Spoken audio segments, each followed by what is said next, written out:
led to kind of a crisis of consciousness, so to speak, and talked to my husband, and we left. And we had to write some difficult checks, but it taught me some amazing lessons. And one of the biggest lessons that came out of that was I committed to myself that I was going to learn everything I could, about contracts and negotiation and about billing and revenue and just the business of anesthesia. Welcome to the Plan B CRNA podcast. I'm your host, Bobby Jones, and I'm so excited that you're here. The Plan B CRNA podcast is the only show made specifically for nurse anesthetists who are exploring options outside of their traditional career paths. This is the place to expand your mind and your goals as we uncover new ways to produce side income together. Join me for some honest, unscripted discussions with other CRNAs who are transforming their financial lives. This episode is brought to you by On-Call Capital. On-Call Capital is dedicated to educating CRNAs and other healthcare providers about investing outside of the traditional stock market.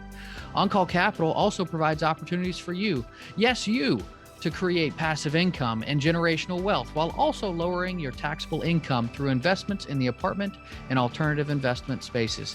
If you haven't hit subscribe yet, make sure you do that right now so that you don't miss an episode. Thanks so much for joining me today. And now, on with the show.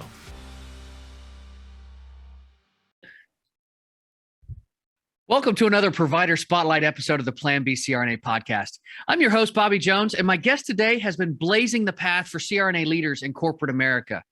Wendy Odell is a goal-driven healthcare executive who believes in intentional leadership and that's the secret sauce of truly dynamic teams, coaching and cultivating clinical leaders across the country for over 12 years. Wendy most notably carved the path for CRNA leadership, holding the first ever C-suite position at a top-level anesthesia management company.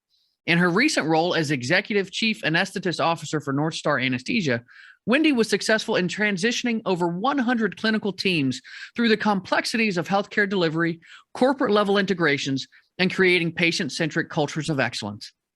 Now she's created an online course targeting CRNAs who are looking to travel on their own leadership paths. Welcome to the show today, Wendy. It's a pleasure to have you here.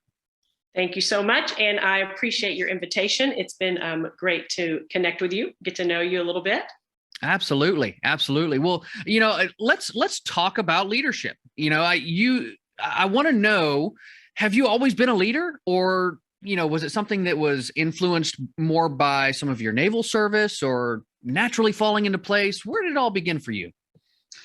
So I would say the Navy definitely played a part.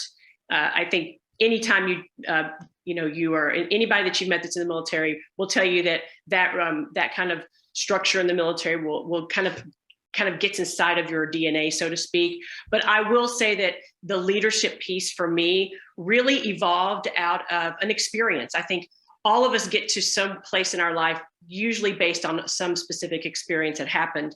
And for me in anesthesia, it was a negative experience that happened early in my clinical career. I've been practicing for 20 years, and I've always wanted to do rural medicine. I grew up in a small town in Texas, and so I always wanted to go back into that area.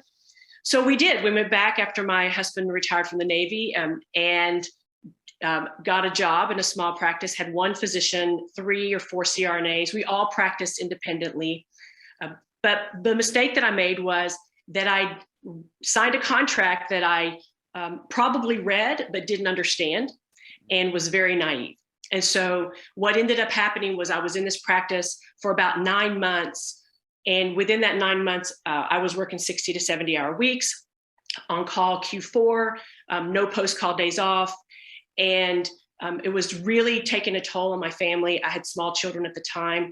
And kind of the icing on the cake was I learned that the anesthesiologist was coming in at night and signing all of the charts as medical direction and billing medical direction, when in fact, he was not present for any of the cases. So I was still young in my career and naively thought that, he shouldn't do that. And we shouldn't do that, right?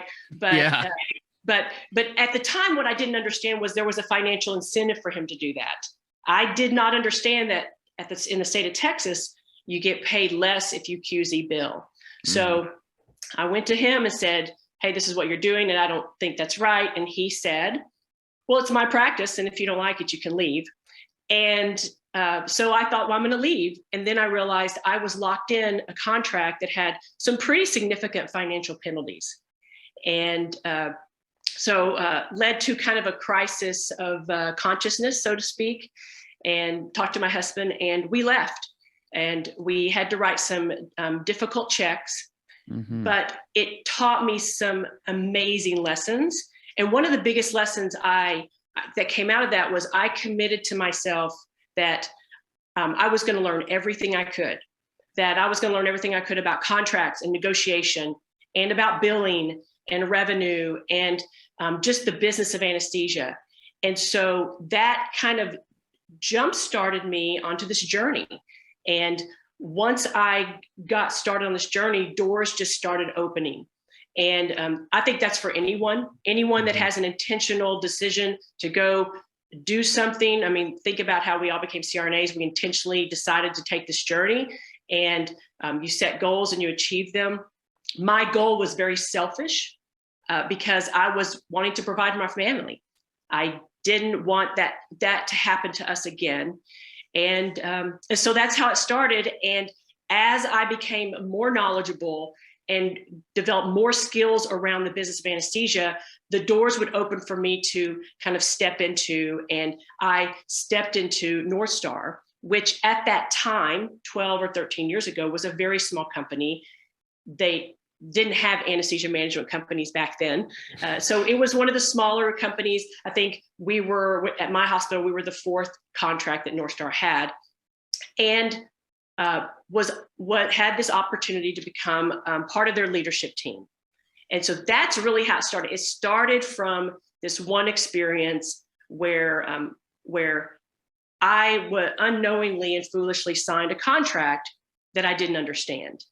And so it's been my mission to teach CRNAs anywhere and everywhere I can about the business of anesthesia. Yeah, that's definitely a powerful moment in anybody's life. You're not the first person that I've heard that signed a contract they didn't understand. And you know, I mean, we're not lawyers. We're, you know, we weren't trained to be lawyers or attorneys. And so, but those are the folks that write those, and they are confusing, and they are hard to understand at times. So yeah, it's knowing when to invest in somebody to actually look over those contracts for you and take really a fine-tooth comb to them. That's something that not everybody knows.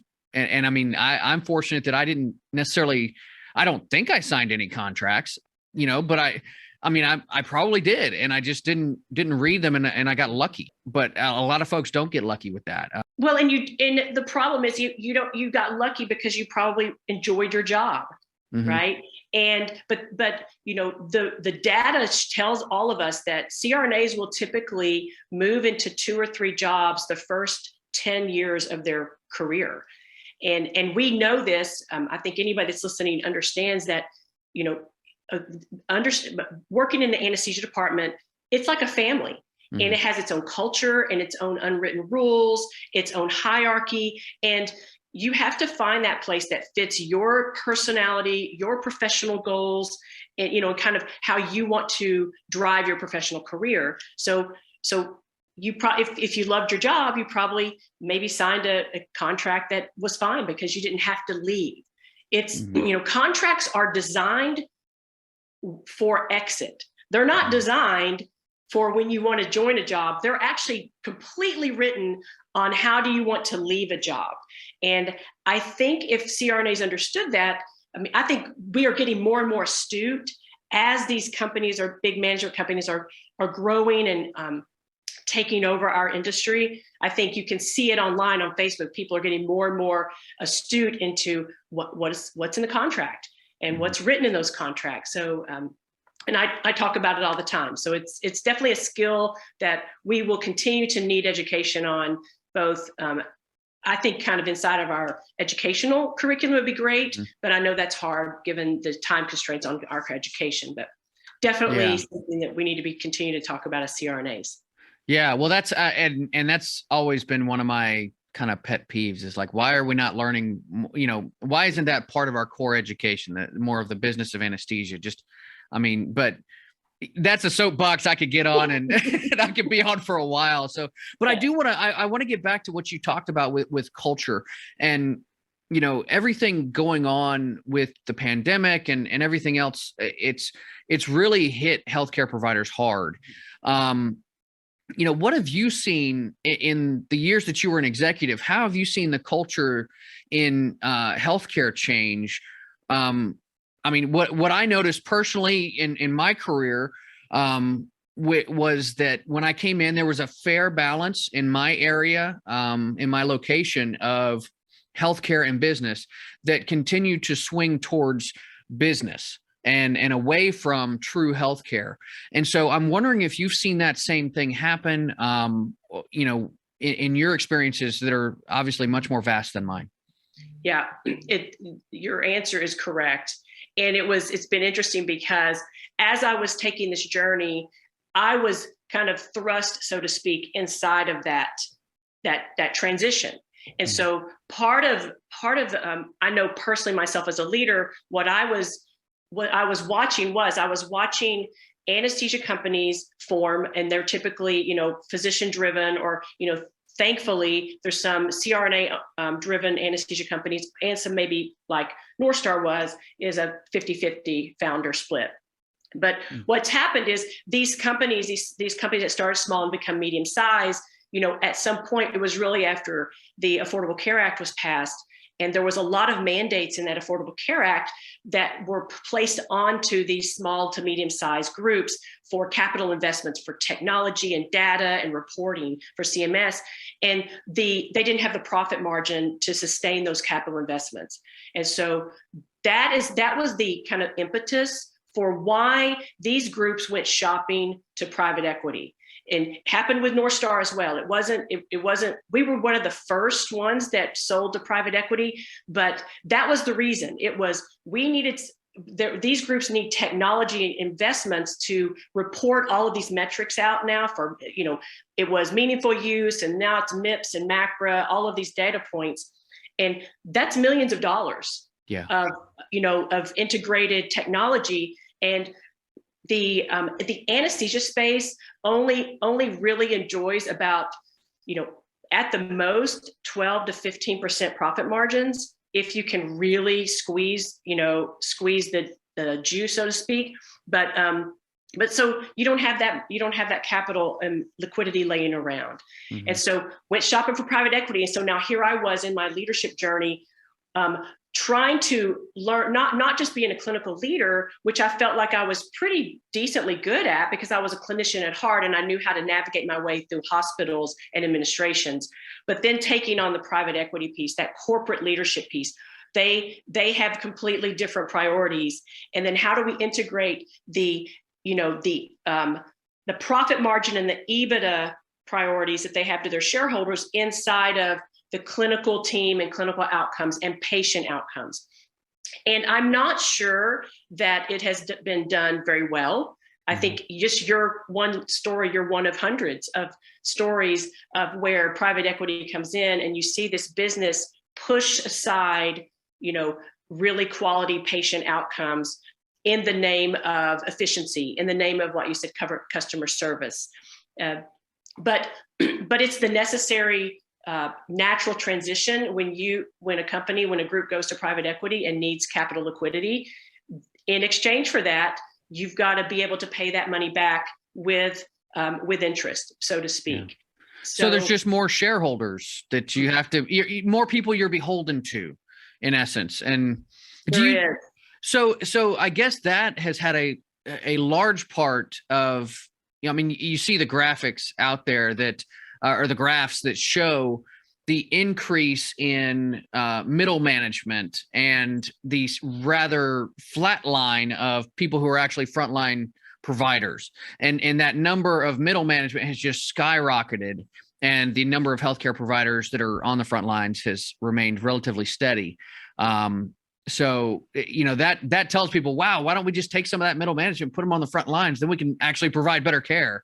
But that's not the way it works at all. And so from what it sounds like, the reason those people are there is because there are just a lot more hoops to jump through now. They're beholden to a lot more people.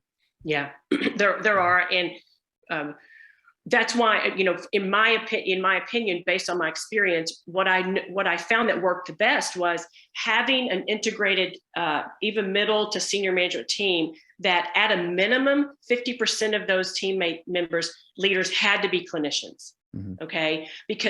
Because you need the clinical voice. It's very important. And we all understand anesthesia is extremely complex. It's not gastroenterology. It's not dermatology. It's not, we build differently. We have a completely different climate that we work in from a stakeholder standpoint inside the OR.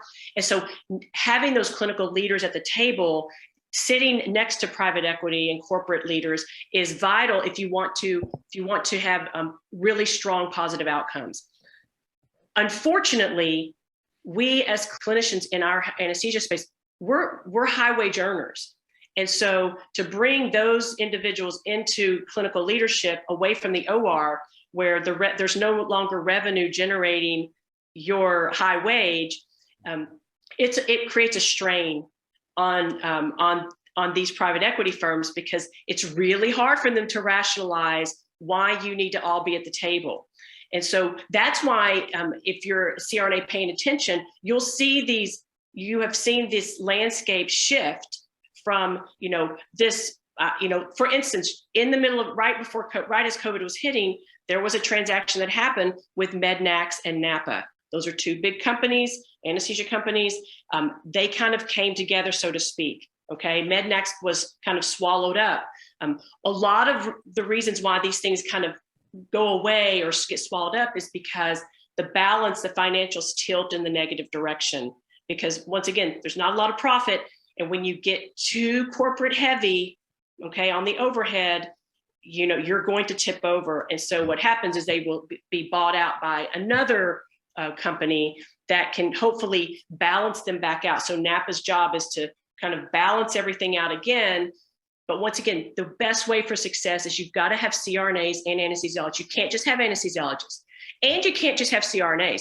You need to have both at the table representing the clinical teams on the ground, so that you can continue to have manageable teams, manageable schedules, work-life balance, and then, really good patient outcomes, because at the end of the day, that's what we're here for. Yeah. Well, I love that summary. That was really cool. And I love the approach, because that is the fear of people that are on the front lines, is like, we just don't have representation. Yeah. So making sure that those teams are comprised of that is really important. So now I do want to touch on, like, you obviously have transitioned away from being an executive to being more of a thought leader, author, speaker, general educator. So what has that transition been like for you over the last couple of years? Lots of adjectives. The most important one has been fun. I will say, so let's go back to my bad experience. That bad experience that I had, where I had to write some big checks to leave a job that I didn't like. Nothing leaves a bad taste in your mouth than to do that.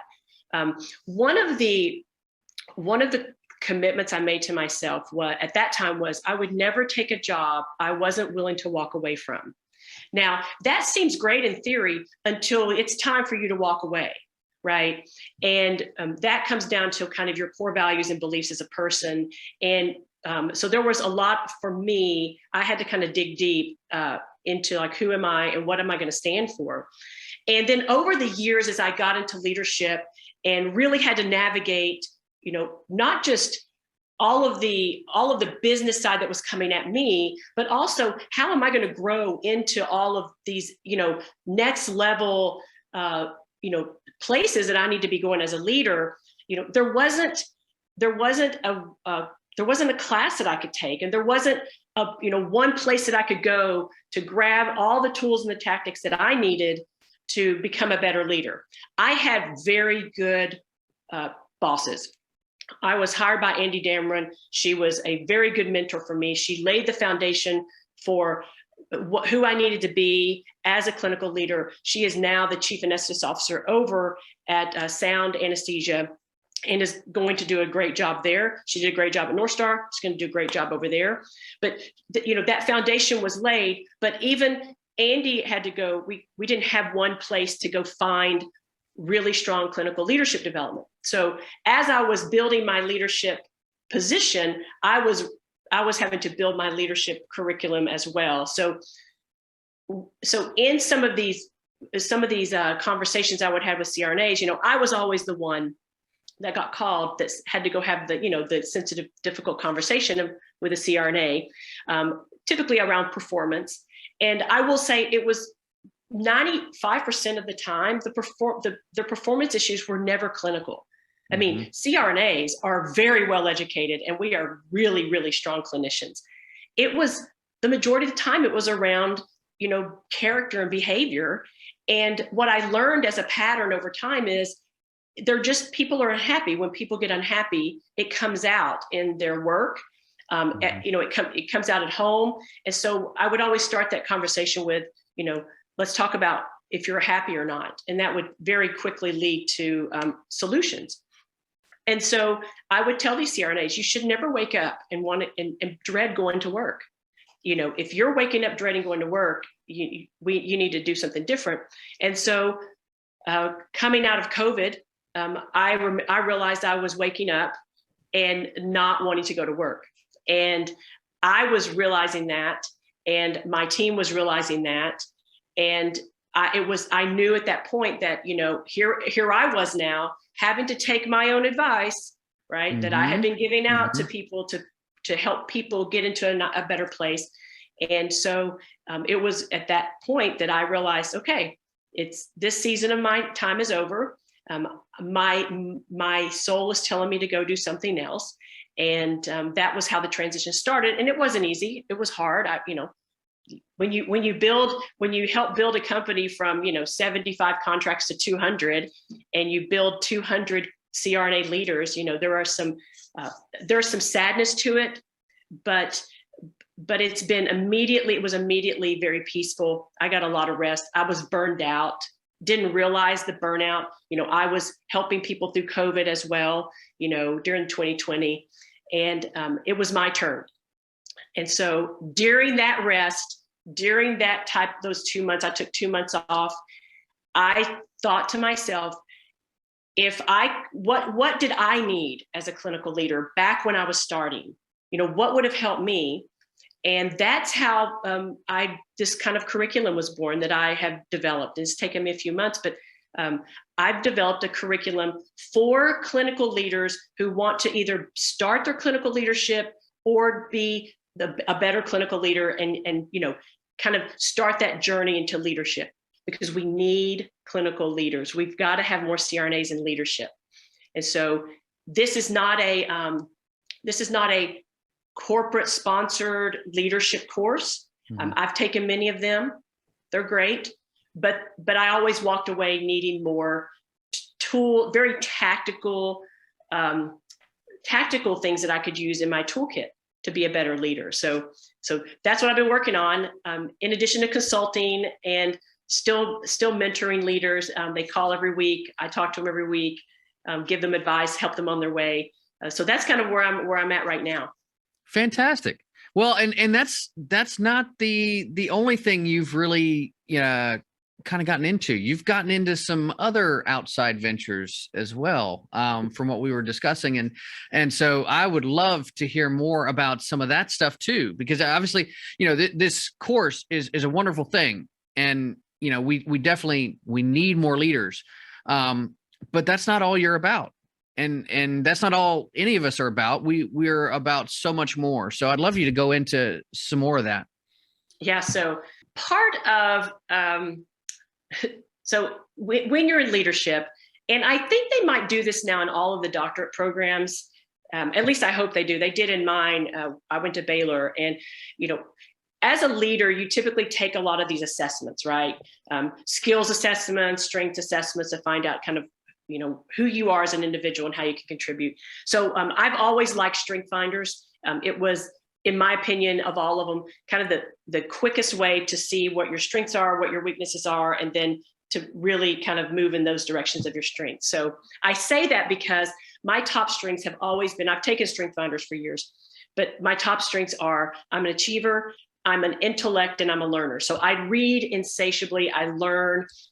And so when I realized, okay, it's time for me to move out of my current position, and I'm going to do things that I'm going to take all the skills that I've learned, and I want to do things that really like help other people, help CRNAs, help our industry, and also really feed our family and our soul, right? And so I kind of stumbled in. A girlfriend of mine, Kelly Williams, she turned me on to a Bigger Pockets podcast on real estate. The first podcast I listened to, I knew that was the direction I wanted to head. And so didn't take much conversation with my husband because it was very logical. And within 30 days, we had bought our first multifamily. We had bought our first home. And so we rented that out, and then heard you, and which was super exciting. And so I heard your podcast that you guys were recommended to me. You had on a dear friend of mine, Maricela Sobreras. We did our doctorate together, and I reached out to her and said, tell me more about multifamily. Tell me more about syndications, because I was learning as much as I possibly could. And I kept trying to poke holes into it, right? I'm a critical thinker. We're all critical thinkers in anesthesia. So our filter is find what's wrong so that we can be prepared. And I couldn't find anything wrong with it. Like I was getting the pros and the cons, and my husband and I kept digging, and we realized this is what we want. And so we have jumped headfirst into the deep end of this pool. And so we just closed on a purchase on a mobile home park. Woo! And yes, that was big for us. It was, and once again, like I said in the beginning, when you begin as an individual to become intentional, when you're intentional about what you want, even if you don't know how to get it, when you're intentional and you start moving in that direction, doors will open, opportunities show up. The question is, are you courageous enough to walk through the door? Because they will be there. There is no doubt in my mind that when I decided that, hey, we are going to, as a couple and as a family, going to move in this direction, we're going to create sustainable passive income for our family for generations.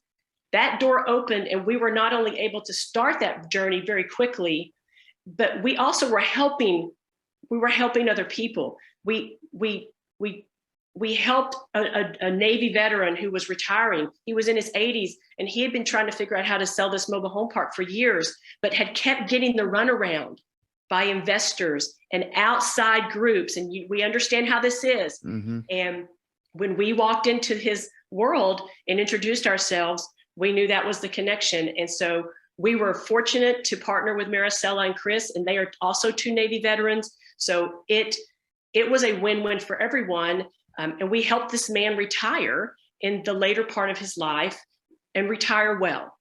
And it was very, very meaningful for us. And also gotten into some syndications. I've met you, I've met Ryan Johnson, and I think this is a great place for CRNAs. We have this ability to earn a very, very nice wage. And thinking about how to take that money and make it work for us, so that we do have the option that if you don't like a job, you can walk away, right? As business continues to overtake healthcare, it's just going to happen. You can see it now, it's there.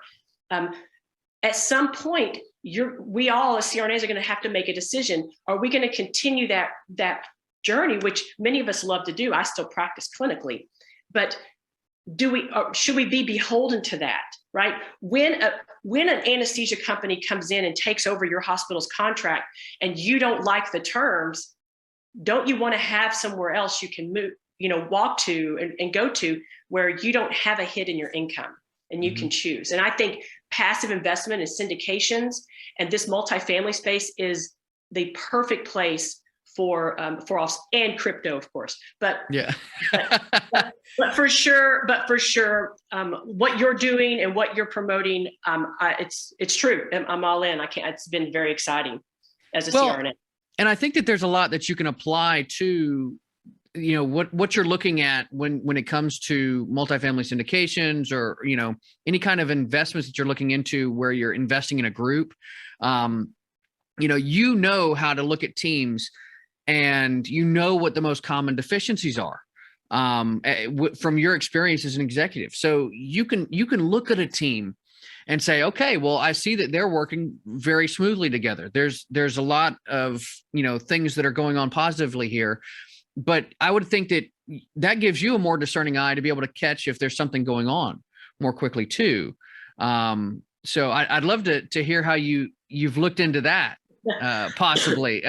That's kind of a curveball. I'll admit. It's not. There is. I will say that as one of the things that I feel like that made me a successful leader is I worked very, very hard on observations, on listening, on being able to come into a room and listen to people and be able to figure out kind of what's the climate in the room, who are my high achievers, who are my angry people, who are not so that was a skill that I honed over time, because my job as a leader was to take a group of CRNAs and take them from their current state and move them through change into a new state.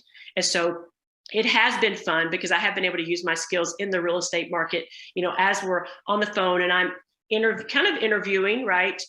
General partners, talking to them, listening to them. I'm able to get off the phone and look at my husband and say, I think we need to pass on this deal because of these three things. And they're typically not around the numbers. It's typically around, other issues. And also I think this, I think you have to decide as an individual, if you're investing solo, what is your tolerance? What is your risk tolerance?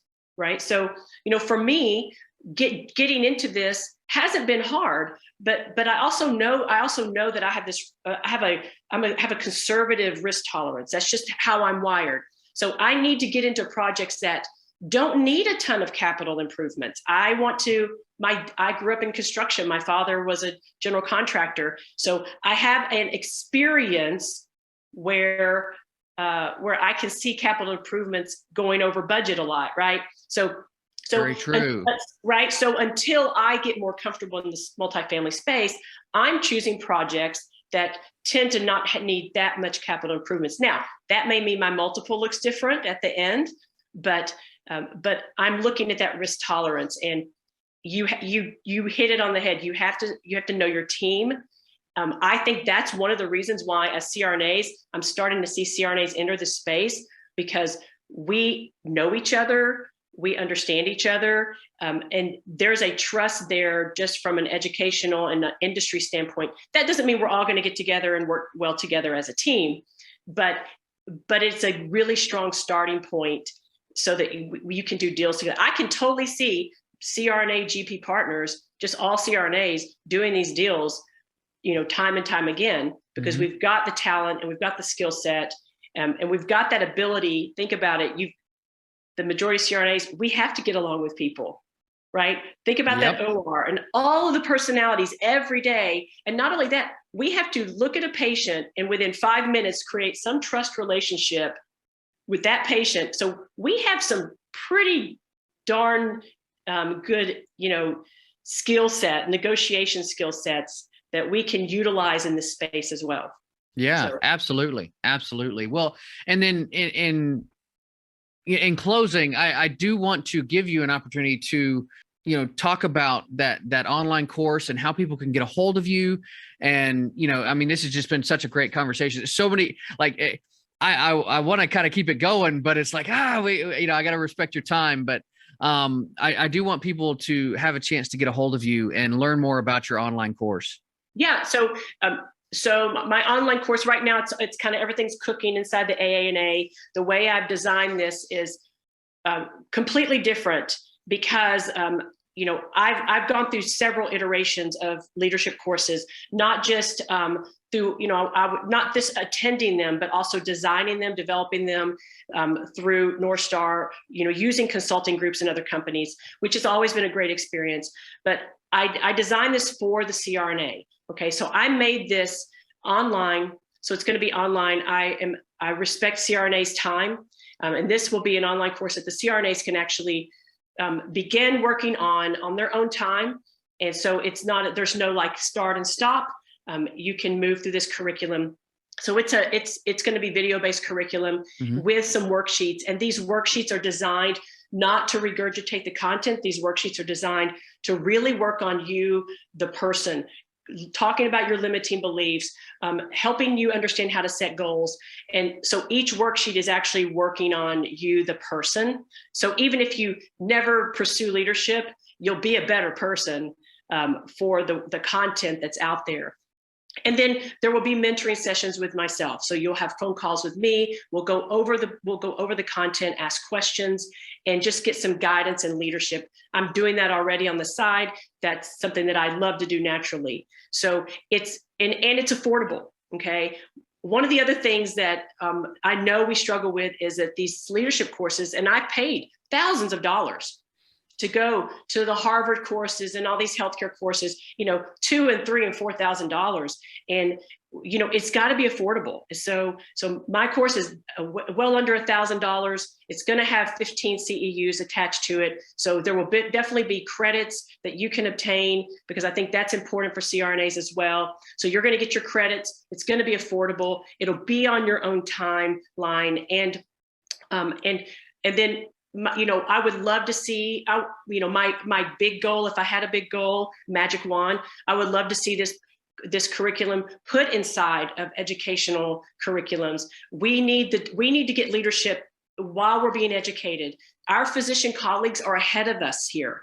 They have already integrated leadership curriculum inside of their medical curriculum. So why aren't we doing that? And, so I would love to see that. I would love to see meetups at these conferences that AANA sponsors. I would love to see pre-classes that, you can come and do regional anesthesia. You can come and do a leadership curriculum day for anesthesia clinical leaders. So that's kind of what I'm doing there. It's set to launch February 15th. So, and I'm on Facebook. You can find me on Facebook, Wendy Odell. You can find me on Instagram, Wendy Odell 1. I'll have my website and my LMS, which is the module system, that I'll have that launched as well by then.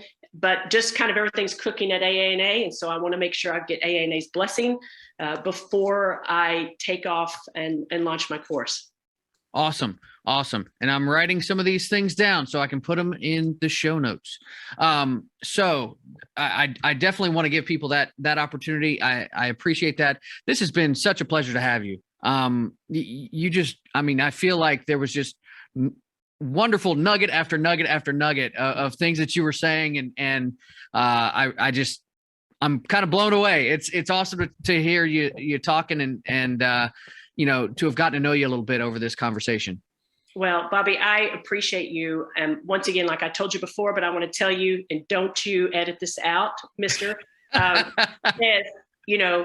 you're doing something really important for us as a community. You're highlighting CRNAs that are making decisions to do different things that are going to create so much more depth inside our community. Just this morning, I got on Facebook and found that whole soul yoga retreat. I can't remember it, but that. Oh yeah, whole soul retreats. Yes. So I found that off of your podcast. Okay. Like that's important stuff. Like I never would have known a CRNA was out there doing something for not just for wellness and health, but giving us continuing education. Like I looked at the, all the dates and where they are. And I'm like, okay, I think I might want to go to that. Right. So you're highlighting CRNAs that are doing things. I learned about crypto. I learned about the LMS system. You had a gentleman on that does bite-sized nugget CEUs. And at that time, yes. I was struggling to find a learning system that would incorporate the AANA requirements for continuing credits. Yeah. And he mentioned one, and that's the one I'm using as well. So yeah. You're doing good work. Don't stop doing it. Okay. And, I encourage every CRNA to listen to you and to keep listening. I think it strengthens the network. It strengthens us as a industry. And actually, I can't wait to meet you one day in person. It's gonna be fun. Yeah. Oh, I can't wait for that too. It's been so awesome to meet so many people across the country. And, you mentioned that micro learning, that was Michael Storm with Storm Anesthesia, but there's just so much talent and so many areas of skill that CRNAs are exercising every day. So man, kudos to you for what you're doing to bring out those leadership qualities that we have innately. And, I hope that people reach out to you, learn more about your leadership course, and, hey, you might find some more real estate partners out there too. So who knows, but, man, it's been such a pleasure to have you today. Thank you so much for your time, Wendy. Thanks, Bobby. I appreciate it. Wendy is someone who truly takes stock of her own situation and isn't afraid to take bold steps to stay true to herself. Most of us, myself included, can be really reluctant to stare at ourselves in the mirror, but she does it with courage. I can see why she was such an effective leader for North Star Anesthesia for over a decade. But Wendy also highlighted one of the key points that I've maintained for years. We need to provide a better infrastructure to cultivate those business and leadership traits in CRNAs. How can we make leadership less of an exception to the rule and more of the expectation? How do we break through the glass ceiling of healthcare boardrooms? My dad had a saying that stuck with me. I grew up playing baseball, but I wasn't the biggest or strongest guy out there. Whenever I would get down on myself, he wanted to motivate me to work harder. And he'd tell me that I had to be so good that they couldn't afford to keep me on the bench. And that's what I say to those of you out there listening right now. Show the value you provide. To heck with that best kept secret thing. It's past time to be seen and heard. Go make some damn noise. Get in front of the people in power, show your worth, and demand your respect. And if those people don't respect you, then be the one to replace them. All right, I'll step back from the soapbox now. Keep an eye out for that AANA online leadership course that we're talking about. It should be coming out February 15th. And make sure you reach out to connect with Wendy. That's going to do it for this episode. Be safe and take care of each other out there. Thank you so much for joining me for another episode of the Plan B CRNA podcast. If you haven't already subscribed and reviewed the show, I'd be honored if you took the extra time. It really helps to expand our reach and get the word out about the show. If you're a CRNA who is interested in sharing your story on our podcast, I'd love to have you. Please email me at bobby@oncallinvestments.com for more information. This episode was brought to you by On-Call Capital. They are dedicated to helping providers like you develop passive income and generational wealth through investments in the apartment and alternative investment spaces. Feel free to check out their website at www.oncallinvestments.com and subscribe to their free educational email series. You can find On-Call Capital on Facebook, Instagram, and Twitter. You can also check out our YouTube page, where you'll find all of the show episodes along with other educational videos. Thanks for listening, and we'll see you on the next episode.